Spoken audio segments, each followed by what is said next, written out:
deep in the mountains of Northern California, inside a locked Forest Service trailer. Searchers found a man who had starved to death. All around him were shelves of canned food, a propane heater, matches, blankets, enough to keep 5 men alive for a year. He had touched almost none of it. He simply waited for weeks and died in a room built to keep him alive. His name was Ted Weiher. How he came to be there, nearly 20 miles up a frozen mountain, is a question no one has ever answered.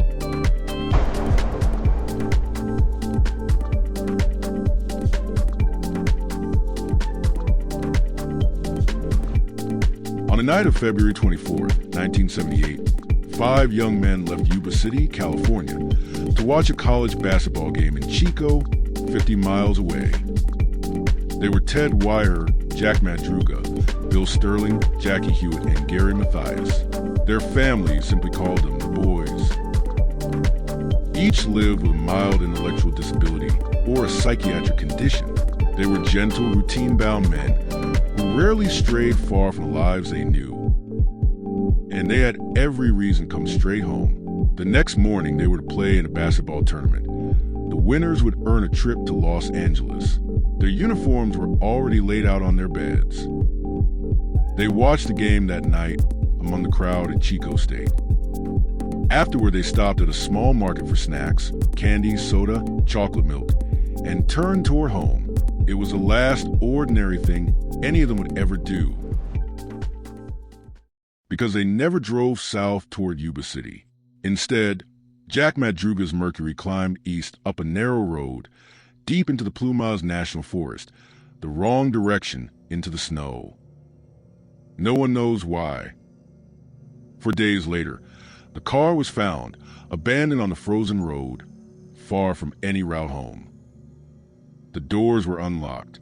A window was down. The snacks were gone. There was still fuel in the tank, and the engine ran perfectly. The car could have been driven back down the mountain at any moment. But the 5 men were gone. They had left a working car and walked into freezing wilderness, on foot, in the dark. One witness came forward. A local man, Joseph Shans, said he'd been stranded on that same road that night, his own car trapped in the snow. He claimed he saw headlights and heard voices. People, perhaps a woman, perhaps a baby. When he called out, the lights went dark and the voices stopped. But Shans had suffered a heart attack that night, alone in the cold. He admitted he might have imagined all of it. The search found nothing. Snow buried the mountain and the men with it. For 3 months, there was only silence. Then, in June, the snow melted and the mountain began to give them back.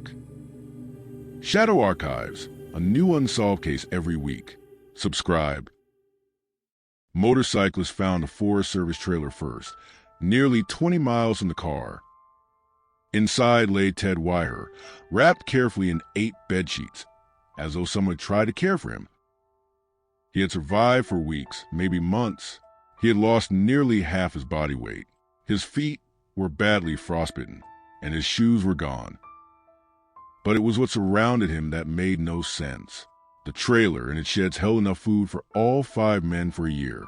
A heater, fuel, matches. He had opened almost none of it. He never turned on the heat. He lay in the cold, beside everything he needed to live, and slowly faded away. The others were found scattered across the mountainside. Jack Madruga and Bill Sterling lay miles in the trailer. Their remains scavenged by animals. Jackie Hewitt was found closer in. Of the 5, 4 now accounted for. The 5th was Gary Mathias, the only one living with schizophrenia, and the only one who had served in the army. In the trailer, searchers found his shoes set aside, while Ted's were missing.